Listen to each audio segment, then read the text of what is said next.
आज हम मैथ्स का स्ट्रेटेजी डिस्कस करते हैं। हर स्टूडेंट्स के मन में ये हमेशा डाउट्स रहता है कि एनसीईआरटी में से हमारे एग्जाम्स में कुछ नहीं आता है, तो पहले हम आरडी करें या फिर हम सैम्पल पेपर करें या पीवाईक्यूज करें। तो वो क्या कई बार क्या होता है, डायरेक्ट ही स्टार्ट कर देते हैं, पीवाईक्यूज ले लेते हैं या क्या।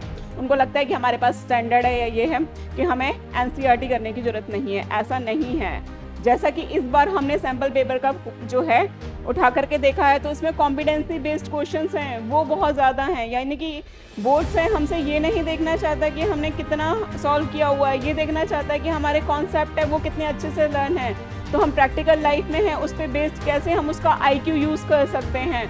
तो उसके लिए सबसे पहले जो हमारा फर्स्ट पार्ट है, एनसीईआरटी तो हमें कवर करनी ही करनी है, क्योंकि एनसीईआरटी नहीं करेंगे तब तक हमारे कॉन्सेप्ट बिल्डअप नहीं होंगे। तो मस्ट है एनसीईआरटी, जिसके बाद बेसिक है या फिर स्टैंडर्ड है, एनसीईआरटी करना ही करना है।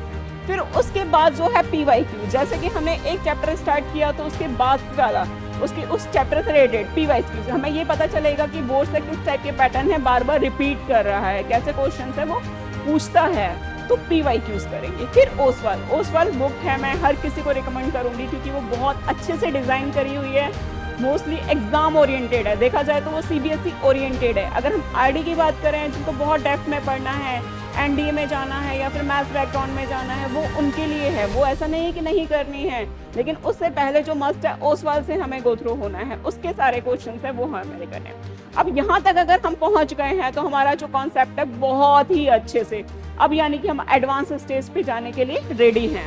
यहाँ पे पहुँचने के बाद फिर हमें लेनी है एनसीईआरटी एग्जाम्पलर। ये भी हमारे पास बहुत अच्छी बुक है एग्जाम्पलर, जिसमें अच्छे लेवल के क्वेश्चंस हमें मिलते हैं। उसके बाद R D Sharma and R S Agarwal, ये हमारी रेफरेंसेस बुक है, यानी कि हमें डेप्थ में नॉलेज देता है, डेप्थ में हमारे पास प्रैक्टिस है, यानी कि एक ही पैटर्न के 2-4 बहुत सारे हमारे पास क्वेश्चंस में देखने को मिलते हैं। जब हमारे पास ये हो जाए उसके बाद हमें क्या करना है, सैम्पल पेपर्स पे आना है। तो इस टाइप का मैंने जो है सारे जो क्वेश्चंस का डिजाइन है इस फॉर्मेट में बनाया हुआ है। जिस भी स्टूडेंट्स को इस टाइप के क्वेश्चंस हैं पीडीएफ के फॉर्म में चाहिए, वो मुझे कमेंट बॉक्स में मेंशन कर सकता है। Thank you.